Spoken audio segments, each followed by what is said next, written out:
लोकसभा चुनाव की तैयारियों में जुटी भाजपा पार्टी ने बूथ प्रबंधन को लेकर बुलाई अहम बैठक। प्रदेश प्रभारी दुष्यंत गौतम की अध्यक्षता में होगी बैठक।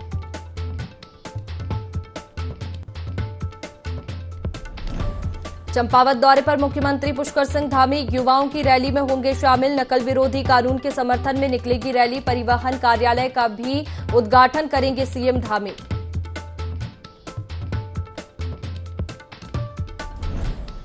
हिरासत में लिए गए चंपावत के पूर्व कांग्रेस विधायक हिमेश खरकवाल समेत कई कांग्रेसी कार्यकर्ता। पूर्व विधायक की गिरफ्तारी से कार्यकर्ताओं में आक्रोश। विरोध की आशंका पर पुलिस ने किया था गिरफ्तार।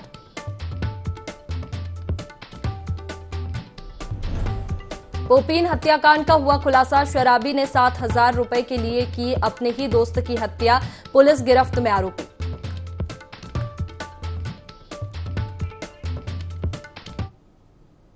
नमस्कार, आप देख रहे हैं देवभूमि लाइव। मैं हूं आपके साथ में वैष्णवी। खबर देहरादून से, जहां बीजेपी कोर ग्रुप की बैठक आज होगी। प्रदेश प्रभारी दुष्यंत गौतम भी इस बैठक में मौजूद रहेंगे। सीएम धामी प्रदेश अध्यक्ष भी इस बैठक में मौजूद रहेंगे। बता दें, कोर ग्रुप की मीटिंग से पहले बूथ प्रबंधन की बैठक होगी। सुबह 11 बजे प्रदेश कार्यालय में ये बैठक आयोजित की गई है। प्रदेश पदाधिकारी और जिला अध्यक्ष भी मौजूद रहेंगे। तो बीजेपी कोर ग्रुप की बैठक आज होने वाली है, जिसमें प्रदेश प्रभारी दुष्यंत गौतम मौजूद रहेंगे। सीएम धामी प्रदेश अध्यक्ष भी इस बैठक में मौजूद रहेंगे। कोर ग्रुप की मीटिंग से पहले बूथ प्रबंधन की बैठक हुई। सुबह 11 बजे प्रदेश कार्यालय में बैठक होगी। प्रदेश पदाधिकारी और जिला अध्यक्ष भी इस बैठक में मौजूद रहेंगे। 2024 लोकसभा चुनाव की तैयारी में भाजपा जुटी हुई है और इसी को लेकर बीजेपी कोर ग्रुप की बैठक भी आज होने वाली है, जिसमें दायित्वों की सूची पर भी मुहर लग सकती है। इसके साथ ही बूथों को मजबूत करने पर भी जोर दिया जा रहा है, जिसको लेकर ये बैठक आयोजित की गई है, जिसमें प्रदेश प्रभारी दुष्यंत गौतम मौजूद रहेंगे। सीएम धामी प्रदेश अध्यक्ष भी इस बैठक में मौजूद रहेंगे। कोर ग्रुप की मीटिंग से पहले बूथ प्रबंधन की बैठक हुई। सुबह 11 बजे प्रदेश कार्यालय में बैठक होगी और प्रदेश पदाधिकारी और जिला अध्यक्ष भी इस बैठक में मौजूद रहेंगे। चलिए ज्यादा जानकारी लेंगे। हमारे सहयोगी आकाश हमारे साथ में सीधे जुड़ गए हैं। आकाश, 2024 लोकसभा चुनाव की तैयारी जोर शोर से चल रही है और इसी को देखते हुए कोर ग्रुप की बैठक होने वाली है। देखिए, बिल्कुल जिस तरीके से बीजेपी लगातार ये कोशिश कर रही है कि किस तरह के 2024 के लक्ष्य को दोबारा हासिल किया जाए। उत्तराखंड में 5 सीटें बीजेपी ने जीत हासिल की थी, उसी को आगे बढ़ाने के लिए जो है लगातार कोशिश की जा रही है। और आज इसी के चलते 11 बजे से जो बूथ प्रबंधन समिति की बैठक है वो पहले होगी, जिसमें खुद अध्यक्षता जो है प्रदेश प्रभारी दुष्यंत गौतम और राज्यसभा सांसद स्वरूप पांडे करेंगी। और इसमें तमाम जो प्रदेश के पदाधिकारी हैं, जिलाध्यक्ष हैं, इन सभी कार्यकर्ताओं को ये बताया जाएगा किस तरीके से बूथ प्रबंधन करना है। बूथ की बीजेपी की हमेशा से कोशिश रही है कि बूथ को अगर मजबूत किया जाए तो सही बात है कि चुनाव को आसानी से जीता जा सकता है। तो उसी रणनीति के साथ जो है बीजेपी काम कर रही है। बूथ प्रबंधन को लेकर के तमाम जो बैठक है वो आज की जाएगी। कार्यकर्ताओं को बताया जाएगा कि किस तरीके से बूथ प्रबंधन करना है। साथ ही साथ कई इस तरीके से कार्यकर्ताओं को कार्यशाला के माध्यम से ये बताया जाएगा कि जो सरकार का बजट आया है, राज्यपाल का जो अभिभाषण है राष्ट्रपति का, उसको किस तरीके से जनता तक पहुंचाना है, चीजों पर जो है चर्चा की जाएगी। और कैसे देर शाम की अगर हम बात करें तो एक कोर ग्रुप की बैठक जो है, मिनी कोर ग्रुप जिसे कहते हैं, वो उसकी बैठक होगी, जिसमें तमाम पहलुओं पर चर्चा होगी। 2024 को लेकर के चर्चा होगी। साथ ही साथ इस साल नगर निगम के चुनाव होने हैं, उसको लेकर के चर्चा होगी। कई कार्यकर्ताओं को दायित्व भी पार्टी की तरफ से दिए जाना है। उन तमाम चीजों पर जो है चर्चा की जाएगी। तो कह सकते हैं कि आज बीजेपी की जो बड़ी बैठक है, तकरीबन 11 बजे से ये बैठकें शुरू होंगी और आज से आने वाले समय में तकरीबन कई बैठकों में जो है आज चुनाव को लेकर के जो रणनीति है वो तैयार की जाएगी। जी बिल्कुल आकाश, लेकिन बूथों को मजबूत करने पर तो जोर दिया ही जा रहा है। इसके साथ ही क्या दायित्वों की सूची पर भी मुहर लग सकती है?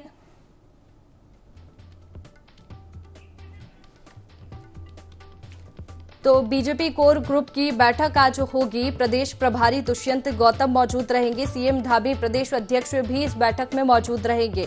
बता दें, कोर ग्रुप की मीटिंग से पहले बूथ प्रबंधन की बैठक हुई। सुबह 11 बजे प्रदेश कार्यालय में और ये बैठक आयोजित की गई है। बीजेपी कोर ग्रुप की बैठक सुबह 11 बजे प्रदेश कार्यालय में होगी। प्रदेश पदाधिकारी और जिला अध्यक्ष भी इस बैठक में मौजूद रहेंगे।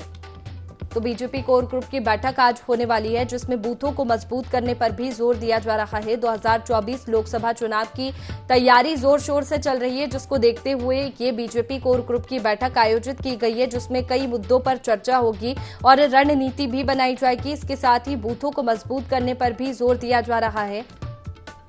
और इस बैठक में बता दें प्रदेश प्रभारी दुष्यंत गौतम मौजूद रहेंगे। इसके साथ ही सीएम धामी प्रदेश अध्यक्ष भी इस बैठक में मौजूद रहेंगे और कुछ दिशा निर्देश भी इस बैठक में दिए जा सकते हैं। तो कई मुद्दों पर इस बैठक में चर्चा होगी और इस बैठक में प्रदेश प्रभारी दुष्यंत गौतम भी मौजूद रहेंगे। 2024 लोकसभा चुनाव की तैयारियों को लेकर ये बैठक रखी गई है, जिसमें बूथों को मजबूत करने पर भी जोर दिया जा रहा है और कुछ जिम्मेदारियां भी अधिकारियों को सौंपी जा सकती है। लोकसभा चुनाव और स्थानीय चुनाव पर भी जोर दिया जा रहा है। इसको लेकर भी रणनीति इस बैठक में बन सकती है और दायित्वों की सूची पर भी मुहर इस बैठक में लग सकती है। बीजेपी कोर ग्रुप की बैठक बता दें कि बैठक 11 बजे प्रदेश कार्यालय में होगी, जिसमें प्रदेश प्रभारी दुष्यंत गौतम मौजूद रहेंगे। सीएम धामी प्रदेश अध्यक्ष भी इस बैठक में मौजूद रहेंगे। कोर ग्रुप की मीटिंग से पहले बूथ प्रबंधन की बैठक हुई।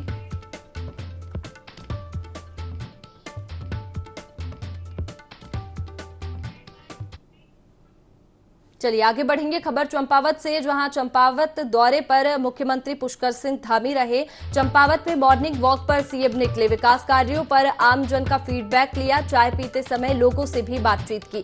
ग्राउंड पर सीएम गुड गवर्नेंस का रियलिटी चेक करते हैं, जिसको लेकर वे मॉर्निंग वॉक पर निकले और सीएम धामी ने सूर्य नमस्कार भी किया। बीजेपी चंपावत दौरे पर मुख्यमंत्री पुष्कर सिंह धामी रहे और चंपावत में मॉर्निंग वॉक पर वे निकले और बातचीत भी लोगों से की। विकास कार्यों पर आमजन का फीडबैक लिया, चाय पीते समय लोगों से बातचीत की और वहां की व्यवस्था देखी और उनकी परेशानियां भी जानी। कई तरह के फीडबैक सीएम धामी के पास में आए।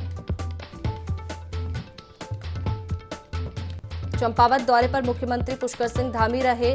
चंपावत में मॉर्निंग वॉक पर सीएम निकले, विकास कार्यों पर आम जन का फीडबैक लिया, चाय पीते समय लोगों से बातचीत की और ग्राउंड पर सीएम गुड गवर्नेंस का रियलिटी चेक करते हैं, तो जिसको लेकर कई तरह के फीडबैक भी सीएम धामी के पास में आए। सीएम धामी ने इस समय सूर्य नमस्कार भी किया।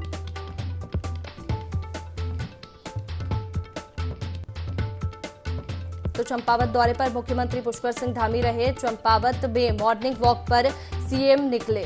ज्यादा जानकारी लेंगे, हमारे सहयोगी लक्ष्मण बिष्ट हमारे साथ में फोन लाइन पर जुड़ गए हैं। लक्ष्मण, चंपावत दौरे पर मुख्यमंत्री रहे, किस तरह के फीडबैक उनको मिले? जी, मैं बताना चाहूंगा, जो 2 दिवसीय दौरे पर सीएम पुष्कर सिंह धामी आए, आज सवेरे जो है मॉर्निंग वॉक पर निकले। उन्होंने लोगों के साथ चाय पी, खिलाड़ियों से मिले और लोगों से जो है अपनी विधानसभा की फीडबैक ली, जिसमें लोगों ने जो उनके कार्य की काफी सराहना जो है सीएम धामी की जो है करी है। जी लक्ष्मण जी, लगातार हम देखते हैं कि सीएम धामी इस तरीके के दौरे करते हैं और फीडबैक भी लोगों से मिलते हैं उनको, लेकिन चंपावत में उनका ज्यादा फोकस रहता है क्योंकि विधानसभा क्षेत्र भी है। जी, आपने बिल्कुल सही कहा। जो सीएम धामी सूबे के मुख्यमंत्री होने के साथ साथ जो है चंपावत के जो है विधायक भी हैं और आपको पता है कि चंपावत विधानसभा जो पहले से जो है काफी विकास कार्यों में पिछड़ी हुई है, तो सीएम का ज्यादा फोकस जो है चंपावत को जो एक मॉडल प्रदेश में जो मॉडल जिला बनाने पर है। इसी को लेकर अभी जो उनकी जिला स्तरीय अधिकारियों के साथ जो है बैठक चल रही है। जी, तो किस तरह के फीडबैक उनको मिले? कुछ दिशा निर्देश, कुछ निर्देश भी लोगों को दिए? जी, लोगों से जो मिले, लोगों ने जो अपनी अपनी समस्या जो फिलहाल बची हुई उन समस्याओं के बारे में सीएम को जानकारी दी कि अभी यहाँ पर कोई ये कमी है, वो कमी है, और जहाँ पर अच्छा हो रहा तो बताया गया कि यहाँ पर पर्यटन के क्षेत्र में अच्छा हो रहा है, चीज में अच्छा हो रहा है, तो लोगों के द्वारा मिली जुली जो है फीडबैक जो है सीएम को दी गई। जी, चलिए लक्ष्मण जी, आप बने रहिए हमारे साथ में, आगे और भी अपडेट आपसे लेंगे।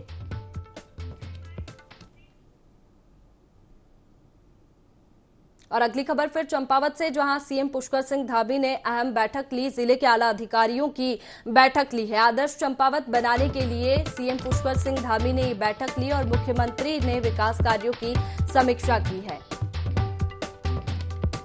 तो बता दें कि मुख्यमंत्री ने यह अहम बैठक ली, जिले के आला अधिकारियों को कुछ दिशा निर्देश भी दिए। आदर्श चंपावत बनाने के लिए यह बैठक ली गई है।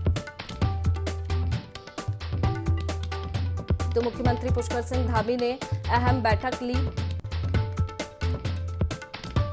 सीएम पुष्कर सिंह धामी ने ये बैठक ली है, जिले के आला अधिकारियों की ये बैठक ली, जिसमें विकास कार्यों को लेकर भी चर्चा की और फीडबैक भी ली। आदर्श चंपावत बनाने के लिए बैठक ली गई है।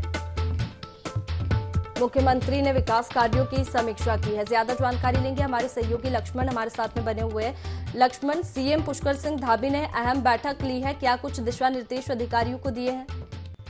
जी, वैसे मैं बताना चाहूंगा सीएम के द्वारा भी वो जो है लगातार बैठक ली जा रही है। अभी भी वो अधिकारियों के साथ जो है बैठक में मीटिंग हॉल में जो है जमे हुए और अधिकारियों को जो है जिले के विकास के लिए जो है जरूरी दिशा निर्देश जो है सीएम के द्वारा जो है दिया जा रहा है और इसी उसमें जो है लाखों रुपए की योजनाओं का सीएम के द्वारा जो है शिलान्यास भी जो है आज कलेक्ट्रेट परिसर में किया गया। अभी भी लगातार जो है सीएम धामी अधिकारियों को दिशा निर्देश दे रहे हैं बैठक में। जी वैष्णवी जी, किस तरीके के दिशा निर्देश अधिकारियों को दिए गए हैं, क्या काम करने के? चंपावत में विकास कार्यों की समीक्षा भी ली गई है। जी, जिस हिसाब से सीएम धामी का मानना है कि चंपावत को एक मॉडल जिला बनाना है, जैसे पर्यटन के क्षेत्र में या अन्य क्षेत्रों में जो है इसको जो है मॉडल जिला बनाना है, तो इसी को लेकर सीएम जो है उनको जरूरी दिशा निर्देश दे रहे हैं। दूसरी जो जन समस्याएं, सड़क की सुविधा देनी है, कहीं पेयजल नहीं है, विद्यालयों की कमी है या विद्यालय भवन जीर्ण शीर्ण है, तो उनको जो दुरुस्त करना है। सीएम ने ये भी कड़े निर्देश दिए कि आदेश को सिर्फ आदेश ना माना जाए, उस पर जो है कार्य भी जो है टाइप हो, जो जरूरी दिशा निर्देश सीएम के द्वारा दिए जा रहे हैं। जी बिल्कुल, चलिए लक्ष्मण जी, बहुत शुक्रिया आपका तमाम जानकारी के लिए। मुख्यमंत्री पुष्कर सिंह धामी चंपावत जिले के 2 दिवसीय दौरे पर है। इस दौरान सीएम धामी ने घटोत्कच मंदिर और न्याय के देवता गोलज्यू मंदिर में पूजा अर्चना की और प्रदेशवासियों की सुख शांति एवं खुशहाली की कामना की। घटोत्कच मंदिर में पंडित नवीन तिवारी और गोलज्यू मंदिर में महंत अमित गिरी द्वारा पूरे विधि विधान से पूजा अर्चना करवाई गई। इस दौरान जिला अधिकारी नरेंद्र सिंह भंडारी ने मुख्यमंत्री को मंदिर सौंदर्यीकरण से अवगत कराया। उन्होंने बताया कि दोनों मंदिर के सौंदर्यीकरण और विस्तारीकरण की डीपीआर तैयार कर शासन को भेज दी गई है। इस अवसर पर मंदिर कमेटी सदस्य समेत कई जनप्रतिनिधि मौजूद रहे।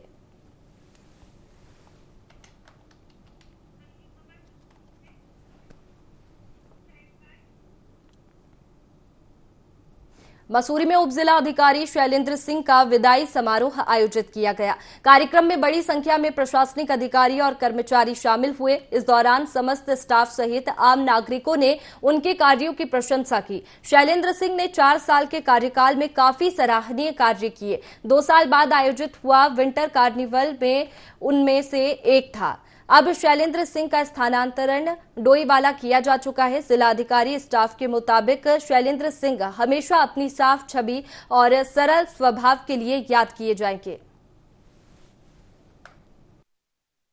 सौभाग्यशाली हूं कि मुझे उत्तराखंड के एक बहुत महत्वपूर्ण शहर और पहाड़ों की रानी मसूरी में अपनी सेवा देने का अवसर मिला।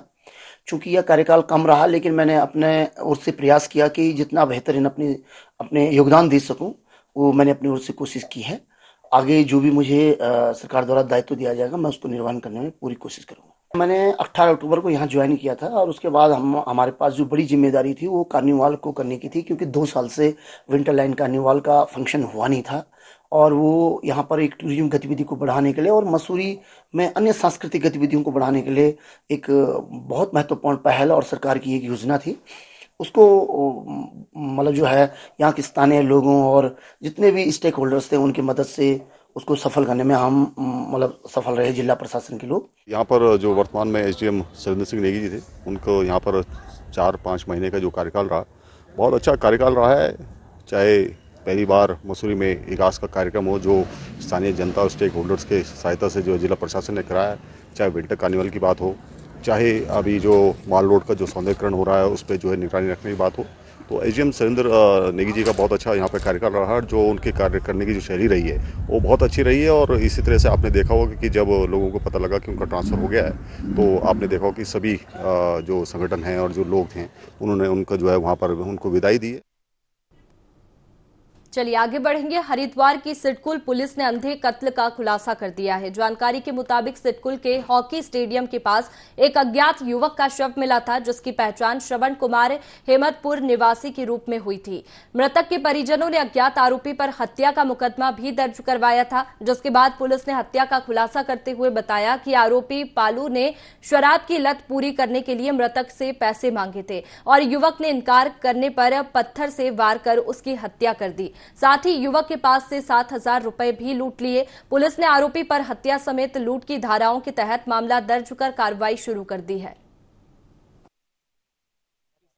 यहाँ पर एक पोपिन नाम का जो युवक है, इसकी लाश मिली थी, जिसका सर जो है जानवरों ने खा लिया था। तो प्रथम दृष्टया इसमें जो है जब शक होने पर इसका जब पोस्टमार्टम कराया गया था तो उसके किसी भारी चीज़ से उसकी हड्डी टूटना पाया गया था। तो इस पर ही हत्या की आशंका पर जो है इसमें मुकदमा जो है तहरीर आई थी, इस पर मुकदमा 302 में दर्ज किया गया। साथ ही साथ इसमें पता चला कि लास्ट एक इसका मित्र है जो उसके घर पे अक्सर आया करता था, रविंदर जिसका नाम है, और वो उसके साथ शाम को गया हुआ था। तब से रविंदर लगातार फरार चल रहा था, जिसकी तलाश पुलिस कर रही थी। पुलिस ने जब उसको पकड़ा तो पूछताछ उसने बताया कि इसको जानकारी थी कि पोपिन जो है अपने पास हमेशा 5-7 हज़ार 10,000 रुपये कैश रखता है और घर पे नहीं रखता, और वो नशे की हालत में उसको लालच जाग गया और उसने एक जब देखा सुनसान जगह पर तो वहाँ पर उसको ईंट से उसके सर पे वार कर दिया और पैसे लेकर उसके भाग गया। उसमें से करीब 3200 रुपये भी पुलिस ने बरामद कर लिया है। बाकी अक्यूज को जो है न्यायालय में पेश किया गया। विश्व प्रसिद्ध यमुनोत्री धाम के लिए जल्द ही रोपवे शुरू होने जा रहा है। इसके लिए पीपीपी मोड पर सरकार ने प्राइवेट कंपनी के साथ अनुबंध कर लिया है, जिसकी जानकारी पर्यटन मंत्री सतपाल महाराज ने दी है। साथ ही उन्होंने कहा कि करोड़ों की लागत से रोपवे बनाया जा रहा है, जिससे 5 किलोमीटर का सफर अब 15 मिनट में हो जाएगा। वहीं इस रोपवे से 500 लोग एक बार में यमुनोत्री धाम पहुंच सकेंगे, जो कि यात्रा के लिए बहुत अच्छा है।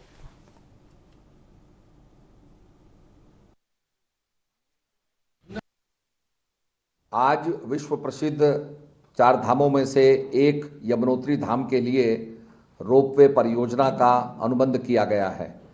जानकी चट्टी खरसाली से यमुनोत्री धाम तक रोपवे परियोजना पीपीपी मोड पर विकसित इसको किया जा रहा है। इसकी लंबाई 3.38 किलोमीटर है और इसकी अनुमानित लागत जो है 167 करोड़ रुपए है। इसमें प्रत्येक घंटे 500 व्यक्ति जो है जा पाएंगे और आपकी जो 5.5 किलोमीटर की जो यात्रा है वो 15-20 मिनट के अंदर पूरी हो जाएगी। प्रदेश में सरकार ने नकल विरोधी कानून तो लागू किया है। स्थानीय भाजपा नेता जिसकी लगातार तारीफ कर रहे हैं। युवा भाजपा भी रैली निकालकर भाजपा सरकार को युवा हितैषी बता रही है। भाजपा के प्रदेश प्रवक्ता विनोद सुयाल ने कहा कि केंद्र व प्रदेश की भाजपा सरकार हर वर्ग का ध्यान रखते हुए विकास कर रही है। इस कानून से नकल माफियाओं पर अंकुश लगेगा। वहीं बेरोजगारों के आंदोलन पर कहा कि कांग्रेस अपने राजनीतिक लाभ के लिए युवाओं के कंधे पर बंदूक रखकर चला रही है। वहीं पेपर लीक मामले में कहा कि सीबीआई जांच की जरूरत पड़ी तो सीबीआई जांच करवाई जाएगी।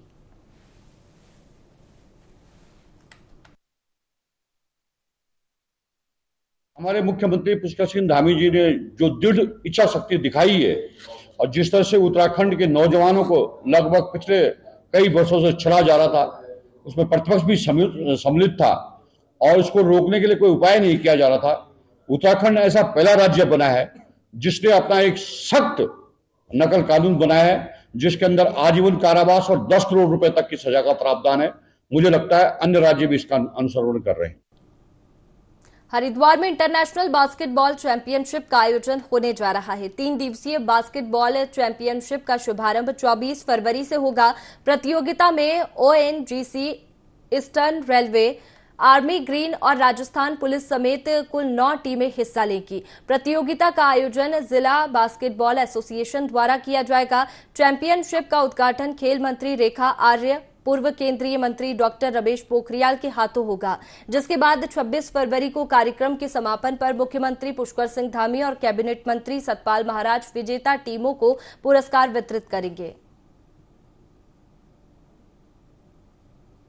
26 फरवरी तक इंडोर बास्केटबॉल ग्राउंड में हमारा नेशनल चैंपियनशिप होने जा रही है। मेंस चैंपियनशिप है। इसमें देश की जो 9 टीमें हैं वो इसमें प्रतिभाग कर रही हैं और ये डे नाइट टूर्नामेंट चलेगा। ऑल इंडिया बेस का टूर्नामेंट है। जितने भी प्लेयर हैं सब बाहर से आ रहे हैं और सारे प्रोफेशनल प्लेयर हैं। ये हमारे उत्तराखंड के लिए एक बहुत बड़ी उपलब्धि है कि indoor basketball court per day night हमारे यहाँ टूर्नामेंट होने जा रहा है। उत्तराखंड सरकार के माननीय मुख्यमंत्री जी पुरस्कार वितरण समारोह क्लोजिंग सेरेमनी में रहने वाले हैं 26 तारीख को, और इस कार्यक्रम की जो ओपनिंग सेरेमनी है उसमें इस प्रदेश की खेल मंत्री माननीय रेखा आर्य जी और पतंजलि योगपीठ के महामंत्री आचार्य बालकृष्ण जी और हरिद्वार लोकसभा के यशस्वी सांसद पूर्व मुख्यमंत्री डॉक्टर निशंक जी रहने वाले हैं। और समापन समारोह में माननीय पर्यटन मंत्री सतपाल महाराज जी, पूर्व मंत्री माननीय मदन कौशिक जी और हमारे तीनों स्थानीय विधायक आदरणीय आदेश चौहान जी, प्रदीप बत्रा जी, ये सब लोग और स्थानीय जनप्रतिनिधि सभी लोग इसमें रहेंगे। प्रधानमंत्री जी का एक विजन है, पिछले काफी समय से खेलो इंडिया को लेकर के उन्होंने जो एक अलग देश के युवाओं में जगाने का काम किया है, उससे उत्तराखंड भी अछूता नहीं है। तो उसी निमित्त हम लोगों ने भी लगातार प्रयास किए। जिले और प्रदेश स्तरीय कार्यक्रम हम लोग कराते रहते हैं, लेकिन अब ऐसा लगा कि माननीय प्रधानमंत्री जी का स्नेह और आशीर्वाद जिस प्रकार से देश के युवाओं और खिलाड़ियों को मिल रहा है, उसी से प्रेरित होकर के हमने भी एक प्रयास किया है और वो प्रयास सफल हो, ऐसा मुझे लगता है। लोहाघाट में एनएच कार्यालय के सामने व्यापारियों ने धरना प्रदर्शन किया। एनएच के अधूरे पड़े कामों को लेकर ये प्रदर्शन किया। इस प्रदर्शन का नेतृत्व लोहाघाट के नगरपालिका अध्यक्ष गोविंद वर्मा ने किया। प्रदर्शन कर रहे व्यापारियों की मांग थी कि 10 दिन के अंदर एनएच अधिकारी अधूरे काम पूरे करें। एनएच ने बीते 2.5 साल से नाली का काम अधूरा छोड़ा है। जो नालियां बनी है वह मानकों के अनुसार नहीं है, जिससे अब तक कई दुर्घटनाएं हो चुकी है। लोगों के वाहन खाई में गिर चुके हैं और भी दुर्घटनाओं का खतरा पैदा हो गया है। वहीं ईई सुनील कुमार ने कहा कि नाली निर्माण कार्य शुरू कर दिया गया है। विभाग से लिखित और मौखिक रूप से कहने के बाद भी एनएच विभाग अपनी कार्य प्रणाली में सुधार नहीं ला रहा है। आज समस्त व्यापारी का काफी दबाव था मेरे ऊपर और इसको देखते हुए मैं स्वयं व्यापारी को साथ में लेकर के एनएच ऑफिस में आए हैं और एनएच विभाग को 10 दिन का समय दे रखा है। 10 दिन के समय के अंदर जो भी इनके 3-4 स्कबर हैं और नालियां हैं और सड़क है, जो जगह जगह क्षतिग्रस्त हो चुकी है, गड्ढे हो चुके हैं, उसी पत्थर गिट्टियां उखड़ करके व्यापारियों की और हमारे राहगीरों में लग रही है चोटिल हो रहे हैं। इसको देखते हुए आए ज्ञापन। थराली में भाजपा मंडल कार्य समिति की बैठक आयोजित की गई। मंडल अध्यक्ष देवाल मिश्रा के नेतृत्व में मंडल कार्यकारिणी, मंडल प्रभारी, विधायक प्रतिनिधि समेत महिला मोर्चा जिला अध्यक्ष डॉक्टर हिमानी वैष्णव और प्रदेश मंत्री भावना रावत बैठक में शामिल हुई। कार्यक्रम में नई कार्यकारिणी का स्वागत किया गया, साथ ही मिशन 2024 पर चर्चा की गई। कार्यक्रम में सरल ऐप के माध्यम से कार्यकर्ताओं को जोड़ने की रणनीति बनाई गई। पार्टी की कोशिश है कि कार्यकर्ताओं को डिजिटली जोड़ सके, जिससे सरकारी योजनाओं की जानकारी घर घर तक पहुंचाई जा सके। कार्यकारिणी 2023 में जो हमारे माननीय विधायक जी पहुंचे थे, उनका हार्दिक अभिनंदन एवं स्वागत। प्रभारी जी पहुंचे हैं, हमारे जिला की अध्यक्षा बहन 20 का टारगेट जो हमारे बहुत नजदीक है, उसको हम बहुत बृहद रूप से उस टारगेट को विजयी प्राप्त करेंगे। यही हमारे मंडल के साथ हमारे युवराज जी हैं, महामंत्री जी हैं, वो भी हमारे कंधे से कंधा मिला के साथ रहते हैं। हमारा 2024 का जो टारगेट है वो हम बहुत ध्वनि मत, बहुत अग्रणी से विजयी प्राप्त करेंगे। भारतीय जनता पार्टी के संगठन की एक अपनी विशेषता रही है। संगठन को और सरकार के कामों को आम जन तक कैसे ले जाना है, उस पर निश्चित रूप से चर्चा हुई है और भारतीय जनता पार्टी का एक एक कार्यकर्ता, देवाल का एक एक कार्यकर्ता सरकार की और संगठन की रीति नीति को समझते हुए अपने उत्तरदायित्व को समझता है और मैं समझता हूँ कि सारे जितने लोगों ने भी आज सहभाग किया, मैं सब लोगों को फिलहाल देवभूमि लाइव में इतना ही। मुझे दीजिए इजाजत। आप बने रहिए IND 24 पर। नमस्कार।